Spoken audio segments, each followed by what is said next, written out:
بسم الله الرحمن الرحيم. الحمد لله رب العالمين، الصلاة والسلام على حبيبنا محمد وعلى آله وصحبه أجمعين. پێنجەمین بنەما بۆ ڕزگاربوون لە گێژاوەکانی آخر زەمان و فیتنەکان بریتیە لە فێربوونی زانستی شەرعی. ئیمامی شافعی رحمەتی الله لێ بێ فەرمێ: من أراد الدنيا فعليه بالعلم ومن أراد الآخرة فعليه بالعلم ومن أراد الدنيا والآخرة فعليه بالعلم.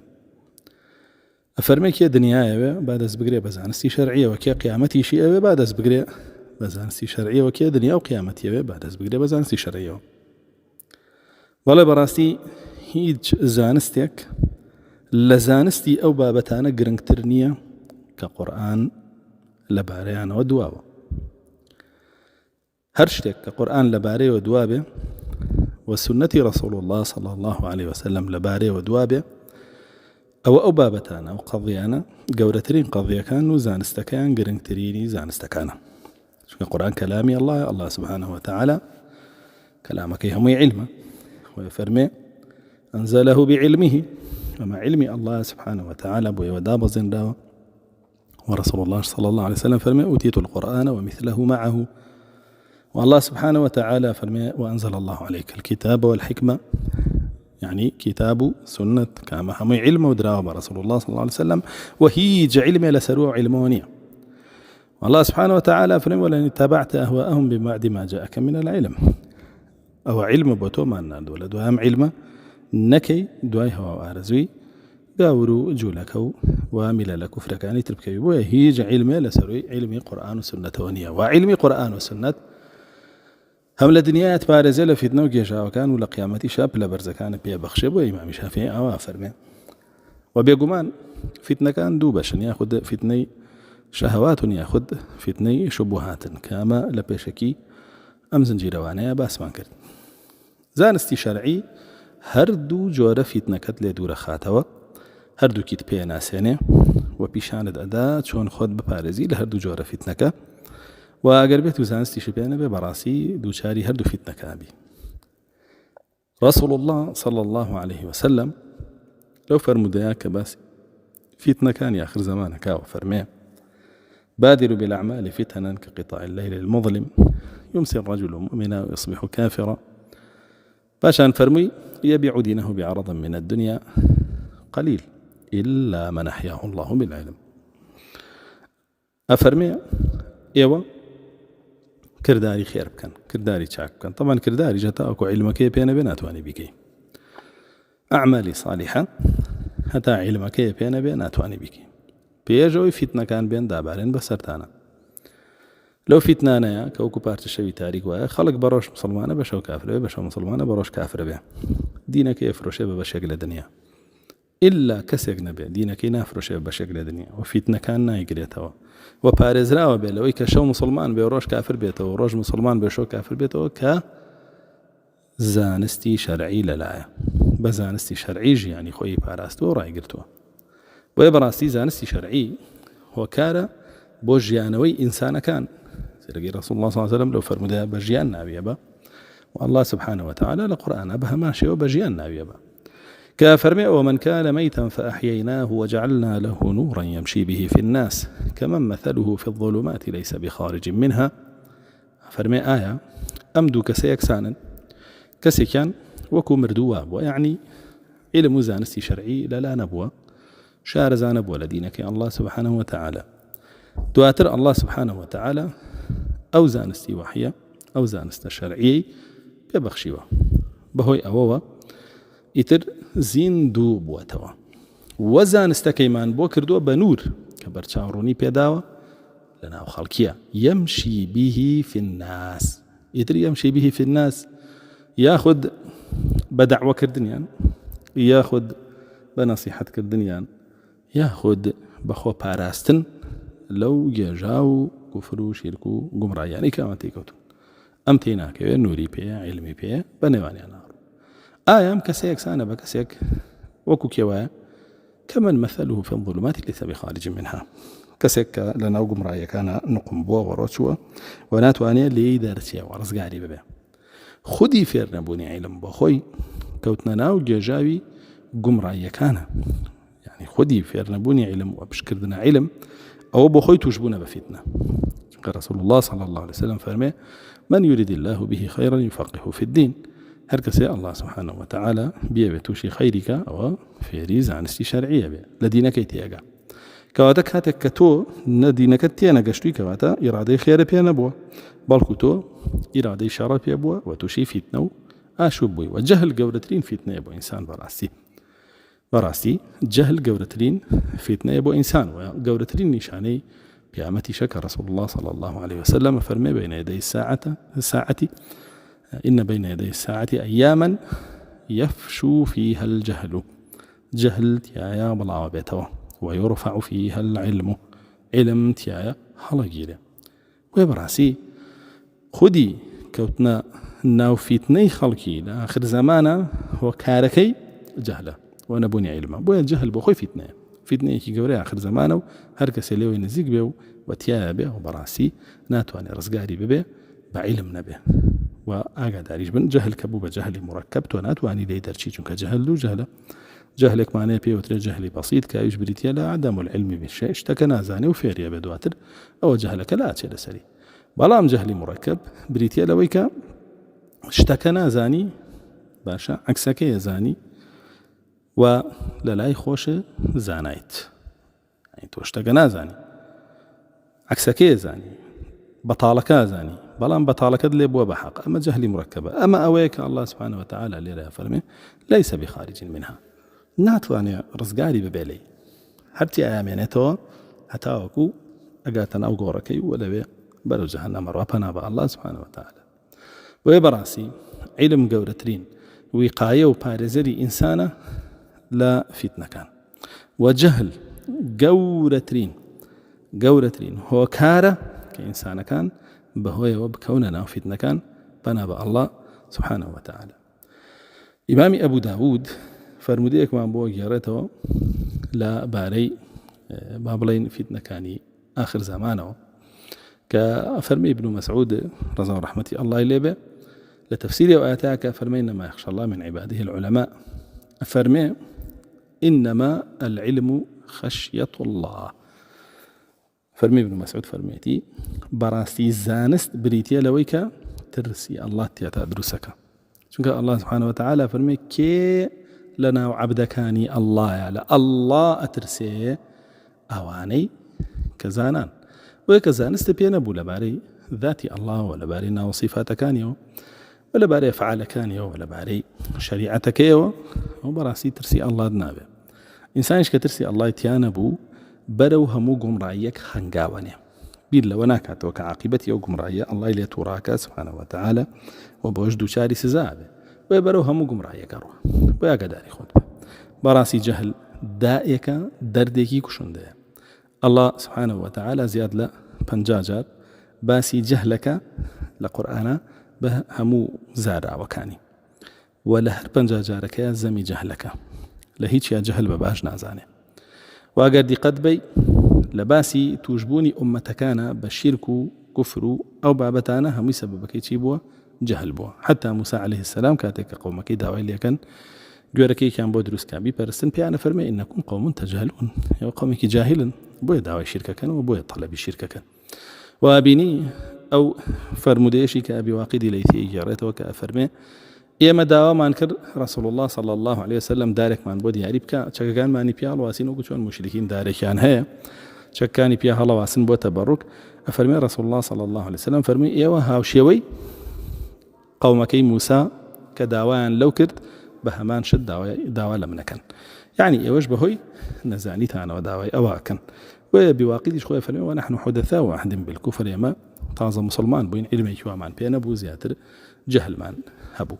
بۆیە کەوتینەوە بابەتانەوە. ئەگەر دیقەتی قورئان بێ وەکو باسمان کرد و دیقەتی سنت بێ کە باسی قەومەکانەکە تووشی کوفر و شیرک بوون هەمووی بەهۆی جەهلەوە بووە. بل أكثرهم لا يعلمون الحق فهم معرضون. زۆربەی ئەو خەڵکە کە تیا چووە کە کافر بووە کە مشریک بووە بەهۆی چیەوەیە لا يعلم الحق، جاهلە بە حەق، کە جاهلیش بوو بە حەق دژی ئەوەستێ. بۆیە لە قەدیمەوە سەلەفی ئێمە فەرموویانە المرء عدو لما يجهله،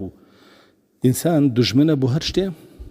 کاگاداری نەبێت کە شارەزای نەبێت کە لێی نەزانێت کە جاهیل بێ پێی خەڵک کە جاهیلە بە حاڵی تۆ لە دوورەوە قسەت پێڵێ خەڵک کە جاهیلە بە دینەکەت لە دوورەوە قسە بە دینەکەت دەڵێ بە ڕێبازەکەت قسە بە ڕێبازەکەت دەڵێ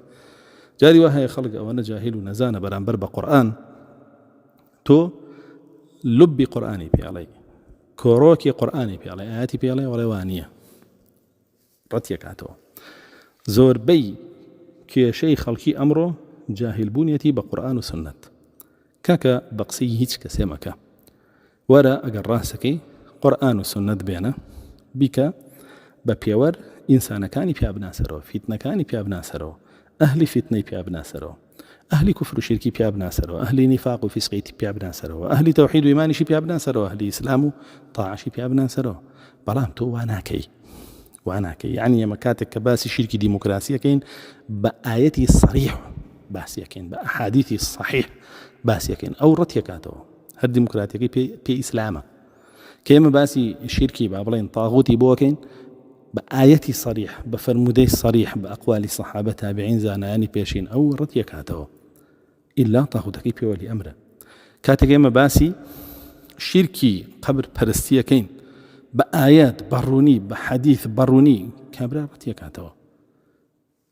بەڵکو تاوانبارمانەکە بۆی کێمە ڕەحمان لە ئەولیایە کاتێک باسی ناو صفاتەکانی ئەڵڵای بۆکەین بە ئایەت بە حەدیث بە ئەقوالی سەلەفی صالح ئەو عکسیەکاتەوە ئەو بەتواڵە کافر و مجسیمە و مشەبیهە ئەو بابەتانە کە ئێمە داواکەین لە ئەڵڵا لعنەتی خۆی بڕژێنێ بەسەر معەطیلە و مشەبیهە و مجسیمەش هەر هەموویانە بەیەکەوە وێ بەڕاستی ئەگەر خەڵک دیراسەی قورئان بکەوە دیراسەی حەدیث بکە وەکو خۆی بگەڕێتەوە سەری ئەو بەڕاستی ئەو جەهلە بەرزە بێتەوە چونکە بەڕاستی هەرەوەش عیلمە چونکە الله سبحانه وتعالى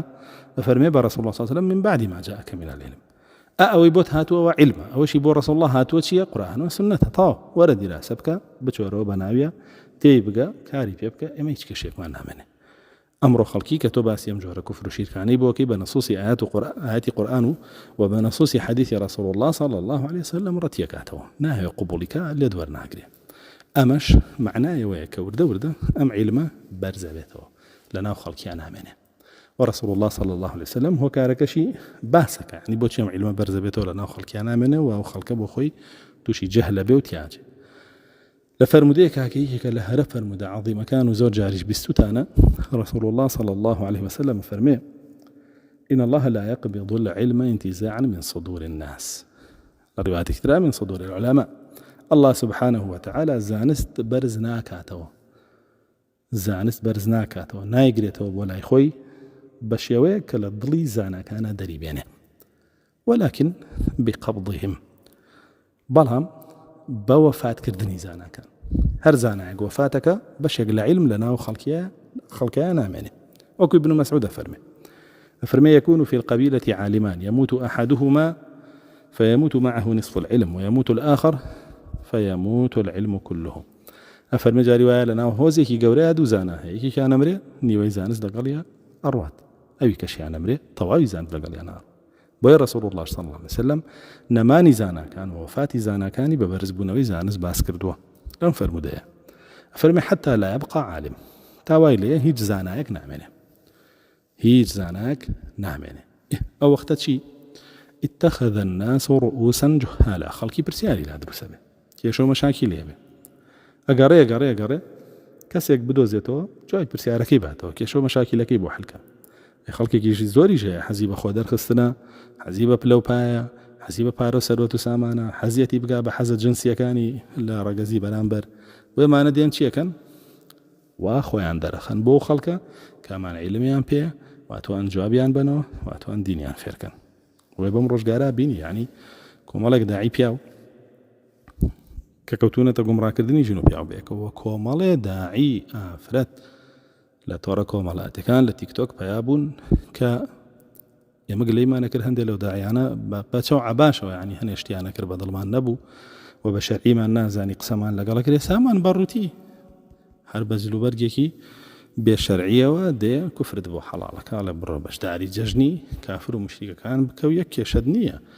خوا ئێمەی دروست کردووە خۆش بژین آخر نازانم ئەی پێغەمبەر صلی الله علیه وسلم بۆچی بەشداری نەکردووە سەحابە بۆچی نەکردووە ئەوان یعنی نانویستوە خۆش بژین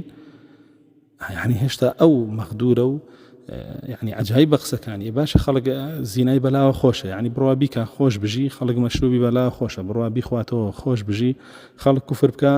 ئیتر هەموو شتێکی دەسەکەوێ بڕوا کوفر بکە بۆی دەسیکەوە و ژیانی خۆش بێ یعنی ئەمە ئیتر ڕؤوسەن جوهالاش نین ئەمانە یعنی هەر ڕۆی بڵەن ئەمانە ئەهلی فەسادن بە تەواوی یعنی تا سەر ئێسقانەکانیان وفرمي اتخذ الناس رؤوسا جهالا خلقي أمسر جاهلانا بناتشاري رويان تيكاو ايكا بعالمي خوي ويكا ببانك خواس فلان ويكا بزانا فلان ويكا بملا فلان وملاجن فلان ودينكي لي ورقريو اوانيش ببيزان استفتوا عن بوين فافتوا بغير علم فضلوا وأضلوا بوشي خوان قمران وخلقيش قمران كانوا بوشي وجهل بلابت ولا ناو خلقيا كواتەی کەک لە هۆکارەکانی بڵاوبوونەوەی جەهل لە ناو خەڵکیە کە ئەمڕۆ بڵاو بۆتەوە خەڵکێکی زۆریش تێی کەوتووە هەبوونی ڕؤوسەن جوهالایە دووەمیان هەبوونی ڕۆی بیضەکانە ڕۆی بیضەکان دەسەکەن بە قسەکردن بۆ خەڵکی ڕۆی بیضەش کێیە رسول الله صلى الله عليه وسلم فەرمێ الرجل التافه يتكلم في أمور عامة الناس لرواية لا فەرمێ الفويسق لرواية لا فەرمێ التافه کەسێکی تافهە ئیتر ژنایە پیاوە کەسێکی فاسقە ژنایە پیاوە کەسێکی منافق ئیتر ژنایە پیاوە هەڵەسێ لە تۆڕەکانە قساکە بۆ خەڵکی لە سناپ چات و لەکوێ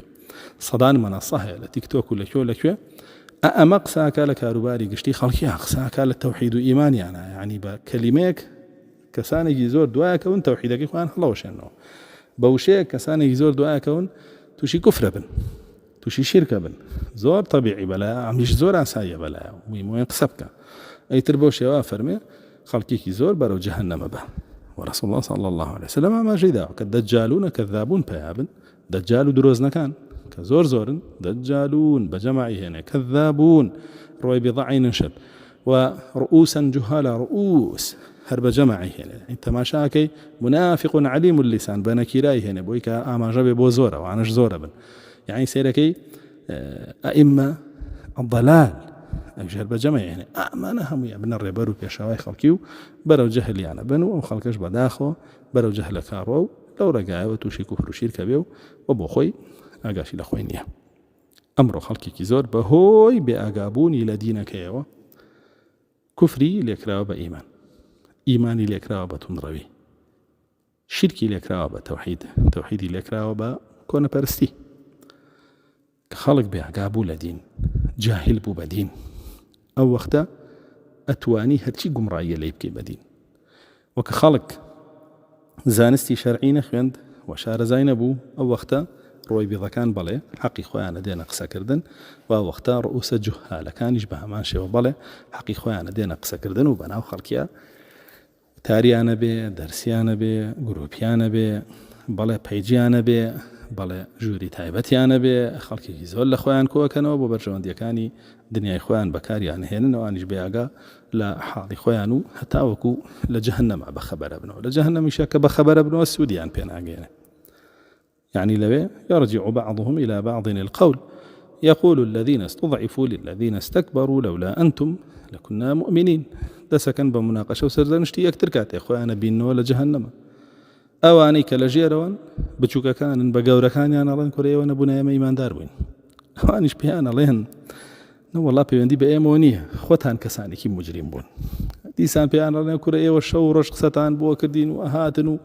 باسی شتان بۆ کردین و خۆتان لێ کردبووینە مەلا و عالم و شێخ و ئەوانە بەڵام الله سبحانه وتعالى فەرمێنە خێر هەمووتان بڕۆن و لەناو جەهەنەما کۆبنەوە ئەوە جێگەتانە بۆ هەتاتە بۆیە بەڕاستی خەڵکی نەفێری عیلم بن فێری ئیسلام بن بە حەقیقی بگەڕێنەوە لە قورئان و سنەت وەری بگرن لە دەمی هیچ کەسێ وەری مەگرن کاکە لە دەمی ئێمەش وەری مەگرن ئەوەی پێتانەڕێن لە قورئان و سنەت وەری بگرن هیچی تر بەخۆشتان دیراسەیەکی قورئان و سنەتتان بە هەبێ ڕۆژانە هیچ زەرەرێ ناکەن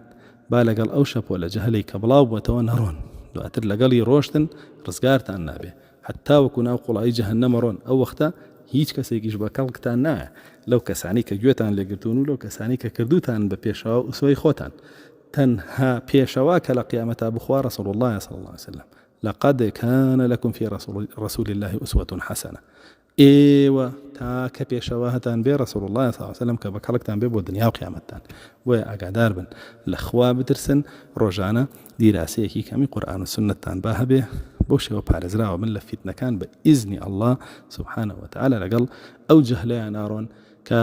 وەکو شەوی تاریک دابەزیوەتە سەر ئەو خەڵکە. والحەمد لله رب العالمین.